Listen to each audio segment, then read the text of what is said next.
Konnichiwa pessoal, alguém quer descar? William Des e bem-vindo ao Nihongador. Até aqui nós já conseguimos elaborar frases para conectar dois substantivos ou para conectar um substantivo e um adjetivo. Porém, nós ainda não vimos frases em que utilizamos ações e é aí que entra os verbos. Então, no vídeo de hoje começaremos a ver a respeito dos verbos no japonês. Então já deixa o seu like, pois se você deixar para o final você vai esquecer.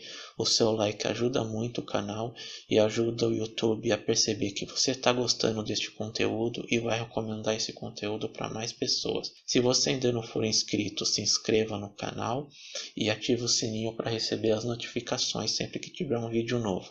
Temos vídeos novos aqui no canal toda segunda e sexta-feira às 9 da manhã. E agora vamos lá. Verbos são palavras que expressam uma ação ou um fenômeno da natureza, como comer, falar, chover. No japonês, o verbo deve sempre vir no final da frase. Como nós vimos no vídeo de introdução à gramática, a ordem básica de uma frase no japonês é o sujeito, objeto e o verbo. Não precisa ser necessariamente nesta ordem. O sujeito e o objeto podem ser invertidos, porém o verbo deve sempre vir no final. E uma sentença, para ser considerada gramaticalmente completa no japonês, deve ter pelo menos um verbo, o que inclui o estado de ser, o des.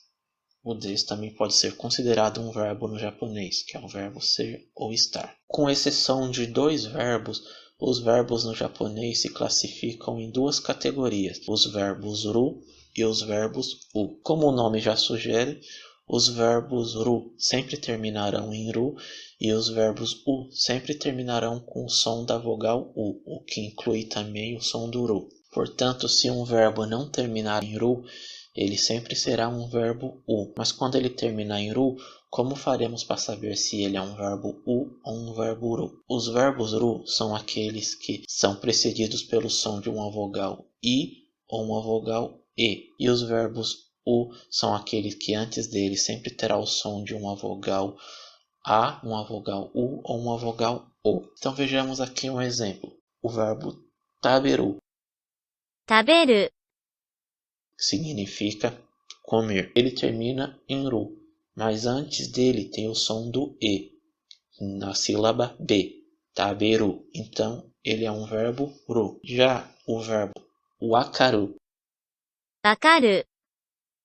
que significa compreender ou entender, ele termina em ru, mas antes dele tem o som da vogal a, na sílaba k, wakaru. Então é um verbo u. Apenas dois verbos não se enquadram em nenhuma dessas duas categorias. São verbos à parte, que é o verbo suru, Suru.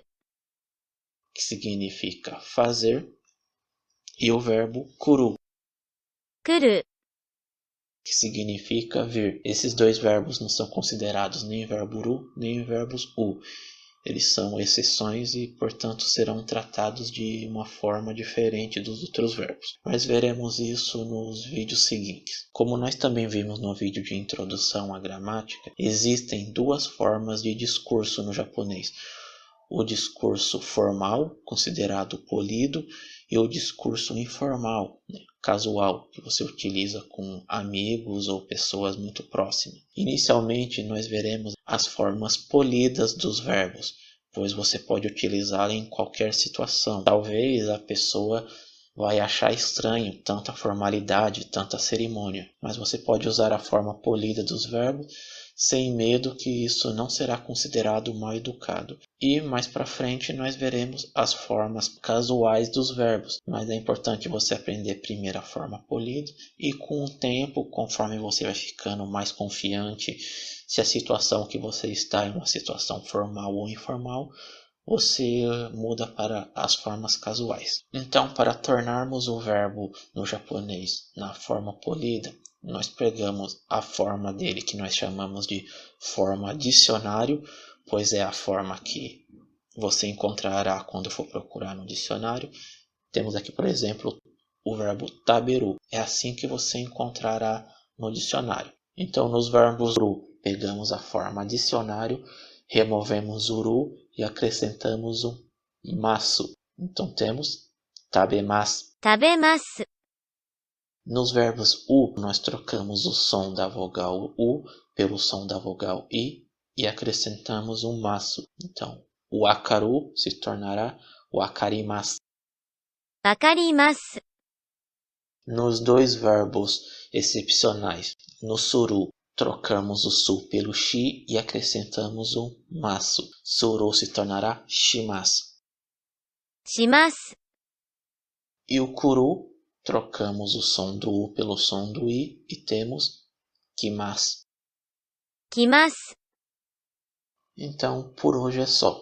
Se ficou alguma dúvida, vocês deixem aí nos comentários, que eu gravo um outro vídeo tentando explicar. Nos próximos vídeos veremos as conjugações dos verbos no japonês. Ainda que haja exceções para as conjugações, vocês verão que a conjugação no japonês é até bem mais simples do que no português. Mas veremos isso nas próximas aulas. Siga o Nihongador lá nas redes sociais, Facebook e Instagram. Os links estão aí na descrição.